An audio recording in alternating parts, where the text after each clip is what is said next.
Mr. Amir Syarifuddin Harahap adalah seorang politikus sosialis dan salah satu pemimpin pengawal Republik Indonesia. Ia menjabat sebagai Perdana Menteri ketika Revolusi Nasional Indonesia sedang berlangsung. Berasal dari keluarga Angkara Muslim, Amir menjadi pemimpin sayap kiri terdepan pada masa revolusi. Lahirnya Amir itu pada tanggal 27 April 1907 di Medan.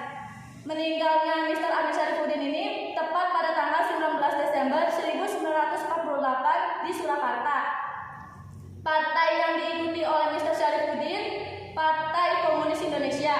Tempat pemakamannya TPU Ngalian Desa Laru Karanganyar. Anak dari Mr. Amir Syarifuddin adalah Helena Louis Syarifuddin Harahap, Lydia Ida Lumongga, Tito Batari, Kesas Taroman, dan lain-lainnya. Organisasi yang didirikan oleh Mr. Amir Syarifuddin adalah Pemuda Rakyat. Jabatan yang dimiliki sebelumnya yaitu Perdana Menteri Indonesia dari tahun 1947 sampai 1948. Yang kedua, proses terjadinya pemberontak. Pemberontakan PKI Madiun terjadi pada 18 September 1948. Peristiwa sejarah Indonesia ini melibatkan beberapa partai politik atau organisasi berhaluan kiri kontra pemerintah Republik Indonesia Soekarno-Muhammad Hatta, Partai Komunis Indonesia atau PKI atau Front Demokrasi Rakyat PDR, Partai Sosialis Indonesia PSI, Partai Buruh Indonesia PBI, Pemuda Rakyat, dan Sentral Organisasi Buruh Seluruh Indonesia (SOBSI) berusaha merebut kekuasaan dikarenakan tidak puas dengan kebijakan pemerintah pusat. Perebutan kekuasaan tersebut pada jam 7 pagi telah berhasil sepenuhnya menguasai Madiun. Pada pagi itu, pasukan komunis dengan tanda merah mondar-mandir sepanjang jalan Madiun dijadikan kubu pertahanan dan titik tolak untuk menguasai seluruh wilayah RI. Tulis Rahmat Susatyo dalam buku Pemberontakan PKI Muncul di Madiun 2008. Dengan latar tempat kota Madiun, Jawa Timur sebagai pusat aksinya, terdapat tokoh-tokoh yang disebutkan namanya dalam peristiwa ini. Aksi huru-hara ini melibatkan beberapa unsur, mulai dari militer, laskar-laskar, dan kalangan politisi. Yang ketiga, latar belakang pemberontakan PKI Madiun.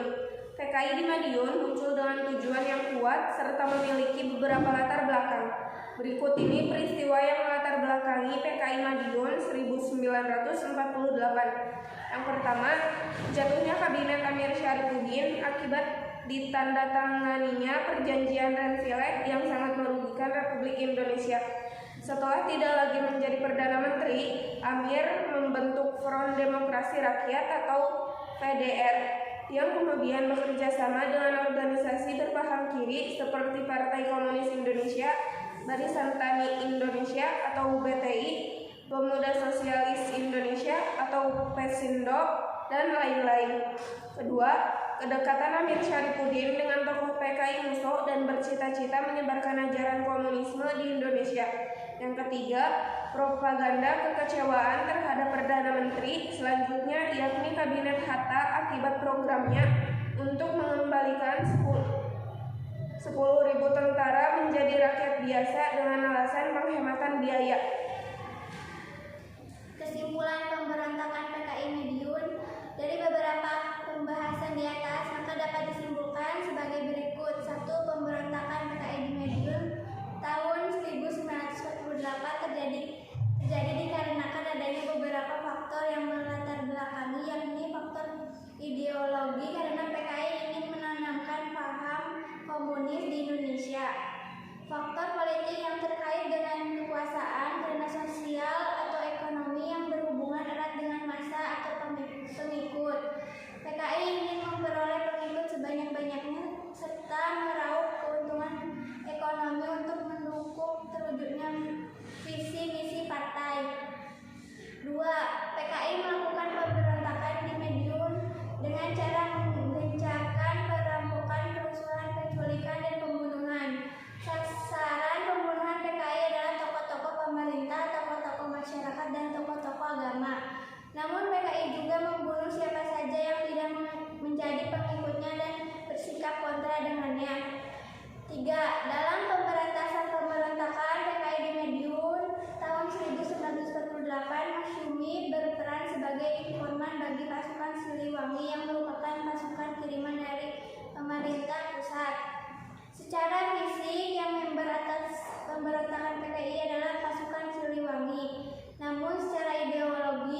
organisasi lain yang membantu pasukan Siliwangi, tetapi siapapun mereka organisasi Islam, mereka tetap tercatat sebagai anggota Masyumi karena pada tahun 1948 hanya partai Masyumi yang dianggap sah oleh pemerintah.